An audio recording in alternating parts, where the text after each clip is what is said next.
Hello everyone, welcome to today's video. Today I'll be going over my second round game from the 2024 Tri-State Cincinnati tournament in Mason, Ohio. If you did not see my first round game review, I did end up winning that game. It was a very hard fought game against a 3-dan in an even game, which you consider the ranks you might not expect, but my opponent put up a really good fight, and it was a very difficult game for me. But heading into the second round, I knew I had to play much better, considering who my opponent was. So my opponent is Paige LeMaster, who I have known for a little while now. And what's interesting is we've actually been to quite a few tournaments where both of us are present. But just with how the brackets have worked, I have never played Paige before. And I mean, it's been in maybe 3 or 4 tournaments like that, where we just haven't, whether our records were different or just on different sides of the bracket, we just never ended up playing. So this is our first game we've played in tournament before. And so I was super excited for it. And yeah, I just knew I had to play much better than I did in the first round, or at least make less mistakes than I did in the first round. And this pairing surprised both of us because at the event, I was on paper with AJ ranks the strongest rated player, and Paige was the second strongest rated player. And so we were expecting a final round showdown. So to see us paired in the second round out of 4, we were a little taken aback, but we sat down and played. And yeah, so let's get into the game. And almost immediately we get into something I like to talk about is when your opponent plays something less familiar to you in the opening. So Black plays this really, it has a name, but it's obviously a less common corner Shamari. And whenever somebody does something like that, whether they play Tengen or they play something peculiar that you haven't seen before, the worst thing you can do is to jump straight into it, right? To play a move to be like, oh no, I can't let them have that. It's always best to just leave it and just wait for the board to develop, because more often than not, Black, in this case Black, has studied this a lot and knows the variations and knows which variations are good for Black and which are good for White. And so Black has an advantage in this position if I were to play in the upper left. And so you'll see for basically the entire game, I just ignore that corner. And so we'll see if that ends up working out for me, but that's generally what you want to do when your opponent plays something peculiar or strange in the opening. And so I just kind of treat it like, okay, it's on the board, it's there, I gotta consider it, but I'm not gonna do anything directly against it. So I approach and then fix my corner, and then Black invades, and then we get the extension, which again, this is an extension I would play. Technically I would play one line further. If, let's say, Blackstone was at D17, I would play one line further so I can play this 2-space extension, sorry. So I can play this 2-space extension, right? If Black was at D17, I would play J16 to extend 2. So that's the one thing that I had to consider here about the corner is I want to extend the 2. So let me play on the star point instead. And then Black comes in and does the attachment. And the thing with this attachment is we both mess this up. We both miss critical moves in this Joseki, because this is, if you've never seen this, it might look very strange. You might be more accustomed to, just normal approaches, or even sometimes you'll get just peeping in the corner to ask White what White wants. But this is nowadays a totally common move. And Hane, and the thing with this Joseki is I was happy with whatever the result would be because of my stone at K16. So in a normal variation, Black does cut, extends up, Atari, extend, connect, play here. We get something like this, right? Some variation like this. The key is black gets this turn on the 2 stones here. And that turn is very big because when you can Hane at the head of 2 stones, right? That's a proverb we know. That's something we want to look for. And the thing is, though, with this stone at K16, whatever black gets here, like if we imagine we do the same exact thing, although white wouldn't just play like that, but let's say we go here and we do the same exact variation. Like this, stand up, Atari, there, connect. We get the same exact variation, but white has to add a move somewhere here, whatever it may be. When black can play back to the top side, you can see how big the top side can get. Like black can get some serious thickness here. Whether black plays directly off of it or just kind of treats it as, okay, I have thickness here. That'll be helpful for me. Having the stone that I have in the game is actually helping negate anything black can get here. Again, if I just, let's say I just jump here, right? Let's say I just jump here. So I was happy with whatever result I could get. Now, it turns out I was played a slow move later on, but notice when black goes directly here, black descends first, but this is wrong order of moves because I can push up once. And the idea is when black extends, I can still squeeze black like this. So if black descends, I can connect like so. 3 to 2 liberties, that wouldn't work. If black Ataris first, I can still Atari. Because even if black descends, I can still squeeze like this. And it's a ladder. And so the fact I can stand up once means black doesn't get the Hane at the head of 2 stones, which again, that's the shape black really needs in this position. In the game, though, and then, yeah, even black extends here, which I had a big opportunity to Hane at the... It's the head of 3 stones, but the key is that black's low on liberties. So this is fundamentally a Hane at the head of 2 stones, which means it's very painful. We can see it is because black can get captured in one move. So how I missed this, I'm not sure. If I were to play this game would be a lot harder for black, just because black's shape is going to start falling apart. All those squeezes I was showing, whether black pushes first, it ends up working for white. So yeah, it's just very painful. But I just crawl, but black's able to get the shape point. And then I fix, because now I can't get any sort of squeeze. So if I want to be able to go here, but now this kind of thing just works. Like the squeeze now does not work as well. Because I can't Atari here. Because if black descends, black can still cut like this. And yeah, white's position falls apart here. And if I just Atari, when black extends, you can see this is not a very good result for white. Yeah, getting pushed down to the first line like that. So I fix by going here, and this does fix all the Aji there. And so black turns, and then jump, and then yeah. So here, like this result here, if I just continue, whether I just Hane like this, if I just Hane like this, or play here, this result would be pretty good for white, because if you look at the board position, black has 2 weak groups, and white has... I'm pausing because the stone up top can get cut off if black were to play a move next, right? But it's not that weak because it can still make a base or connect back if black plays the other way.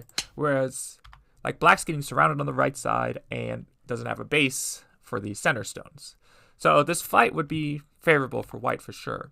But when I connect back like this, which I thought was a pretty good move, because again, it's connecting up my stones, and it was the whole reason why I played this move actually, was to get this jump here. Because I thought, okay, when black jumps here, I can jump like this. And again, black is weak on both sides, but black surprised me and went here, which this is a very good move. This is a very good move because now black, as opposed to this position, or this one, where I'm connecting up my stones, like I really don't think black can push and cut here, right? Black is just so weak on the right side. So assuming black has to just push, I've connected up my right stones here and my lower right stones, and even sealing in black. But when black's able to play this move, black is now separating my right stones with my lower right stones. And so now I have more groups to worry about. And then jump. And the whole reason of jump, and you might think this is a move to play, and it's probably still a fine move here. Is this move's just a little bit quicker. And what I mean by that is I'm not planning on continuing here. Like if I were to Hane and black Hane's back, I kind of have to answer that Atari's too big. But then after this, black can probably just switch to the bottom right. And again, it's white's groups here are struggling, basically. The whole point of this is I'm trying to get a response from black. So if black were to play a move, then my move in the center is a lot faster. Something like this.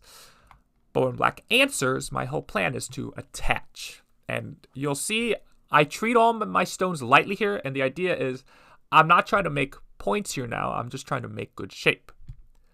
And so black Hanes, because again, black would like to play something. Let's just extend it or something. But because I've fixed my shape, I'm able to get this extension. And again, that's the whole idea with this move here. But black knows that. And then I fix and then jump like this. And I thought the jump was just fine in the game, and I still think it is. But I will say black caught me off guard when black immediately wedged in here, because I just thought my shape's going to be a lot better than black's. There's no way black's going to just wedge immediately. But black does and cuts. And we can see now we have 2 white groups and 3 black groups. Now, black's groups are a little bit stronger. Like black at least is 99% alive on the right side here, but it does complicate the game. So Atari and extend, black turns and then bump, black Ataris and connects, and there might be a spot here that's looking it's very juicy for black, right? Like if black gets that spot, like what's white gonna do? Well, as long as I save these cutting stones, because these cutting stones, these 3 stones, are what's keeping black separated. So as long as those stay alive, I'm okay. So for example, if I just go here, well, obviously black needs to fix here, right? There's a cut here, but assuming black has fixed there, I can just protect here. And the idea is, even though there's double Ataris like this, black actually cannot separate. We can see this becomes a snapback. Black takes, I can just connect. So there's actually no real weakness here. Even though that move looks juicy, there's actually not that big of a weakness here for white. It's black Hanes. Hane back. Atari. The play there, yep. And again, everything in my being wanted to cut here, but getting sealed in would be too painful. Getting sealed in would be way too painful. So I just jump out, and I wanted to keep black separated because black can't even connect to the bottom still. So black extends, peeps, plays there. And again, as long as I'm running out, I'm okay here. And even blackening this peep doesn't fix this problem, believe it or not, because I can just connect. So yeah, although looking at it, no, I guess it's still okay. Because if you go here, we're okay. And the key is black goes here. You don't want to cut. Atari, right? That'd be bad, of course. But you don't need a cut. You can just connect. And again, you're totally connected, like so. So yeah, as long as I'm connected, that's all that matters. Because I can't spend a move to make one eye and gote. Black Hanes, cut. I was very happy letting me get this cut. Because it makes S3 work a lot nicer. And we see that Atari, extend, and then I can poke at black's group here.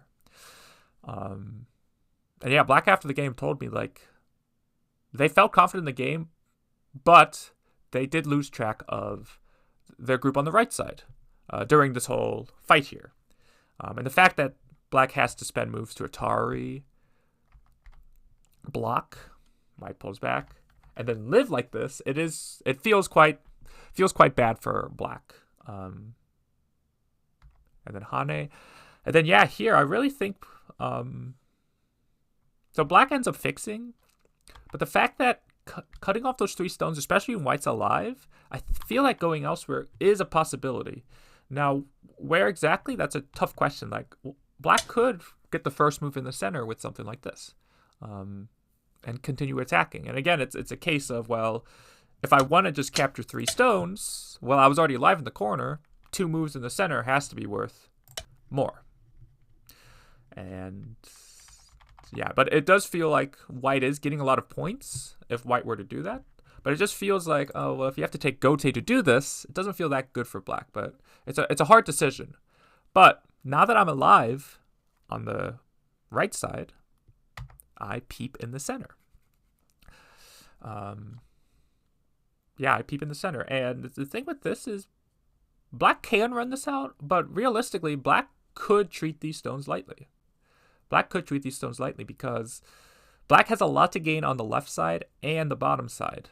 And so if black treats these lightly, like black could be in for a, like it might be an easier game than what ends up happening because black attaches, jumps, and then fixes. And so now black has to save the group.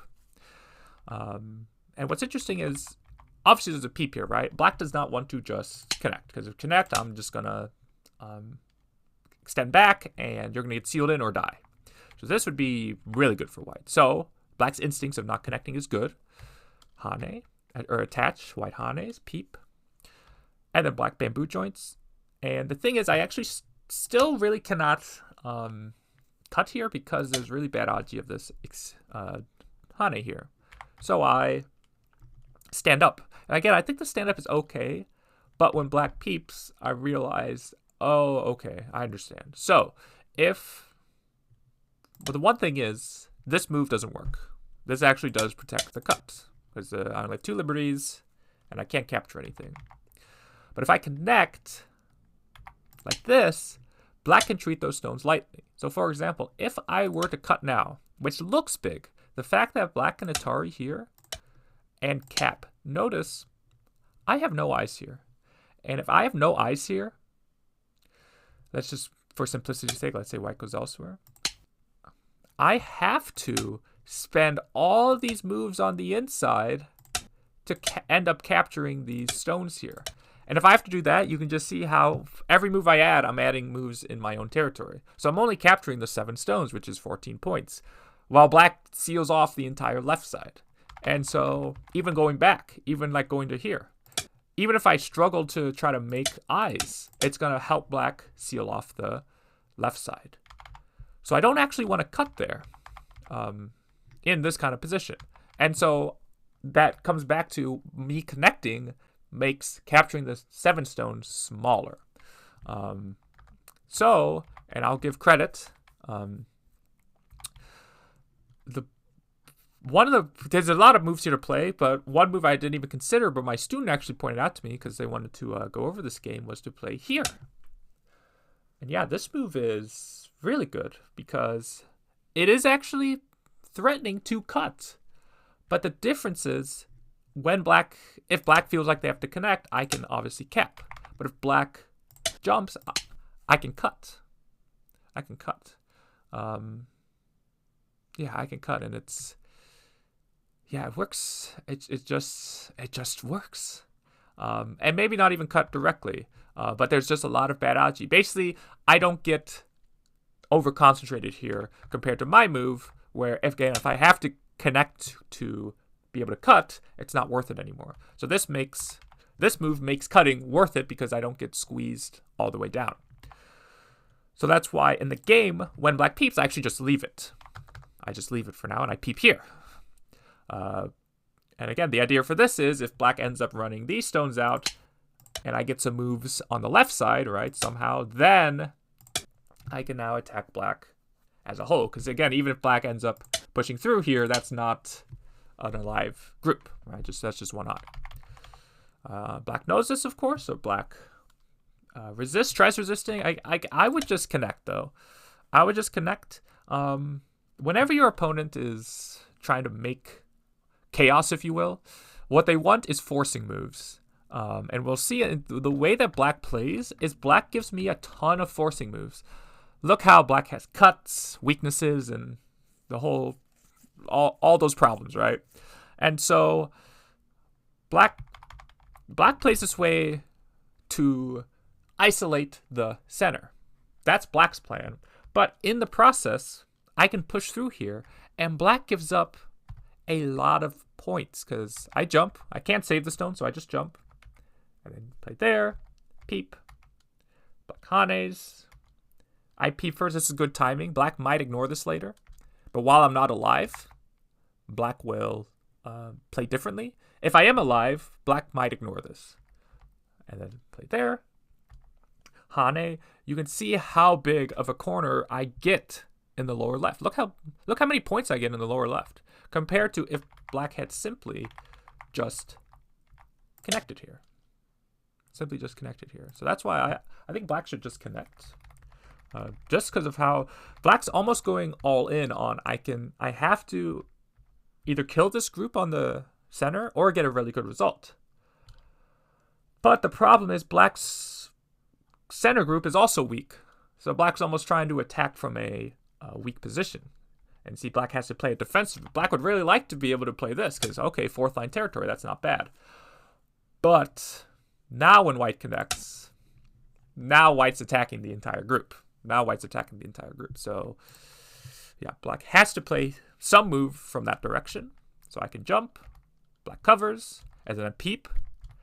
And then here I was just like, okay, black is going to sacrifice, but black ends up descending, and is able to save those stones. But what have you noticed about the board? Has any of black's groups gotten weaker? Yes. So where does white play next? White extends. And now black needs to live on the bottom side. This whole center bottom group for black needs to live. And in the process, once again, me saving these two stones is a lot of points too. So, like, how did white end up making that many points in the lower left? And another fact, lots of facts in this game. Another fact is this move, if black has to play this move to live, it really hurts black in the long run because guess where white can go? White can push and wedge. And the whole idea for this is when black cuts and I cut, black is actually so low on liberties. And to make a somewhat complicated position simple, black's going to lose the 4 stones no matter what. These 4 stones here. Black stands up, but I can take away a liberty. And we can see, okay, if black takes away liberty from these two, I can poke here. And we can see now black is so low on liberties. If black makes that eye, though, I can just extend my liberties here, and there's actually nothing black can do on this side. Because I have enough liberties to win the semi-eye. So I am capturing the 4. But once white captures the 4, and again, black basically gave up the entire lower left to attack the center. But in the process, I actually end up even capturing some stones on the left side. And so if you look around the board, black has 2 points here. Black has 4 points here. So black has a little less than 10 points here. And white has upper right, lower left, Comey, the left side. So black has to do something drastic. Black Ataris. You might think like this is better, but black's trying to kill white. And the problem is if you cut and I Atari, that's going to be Gote. That's going to end directly in Gote, although I do need to add a stone, I'm pretty sure. Yes. Although actually technically not. I don't need to. Wait, do I? No, I think I don't need to actually. And I can just go elsewhere. So black's trying to get that at is trying to kill white. So by doing this, now black can play the first move, but it still doesn't help. White's still alive here. Black Hanes. I descend. I'm like, okay, that's big end game. You have to answer. You have to live. Right there. Double Hane. Cut.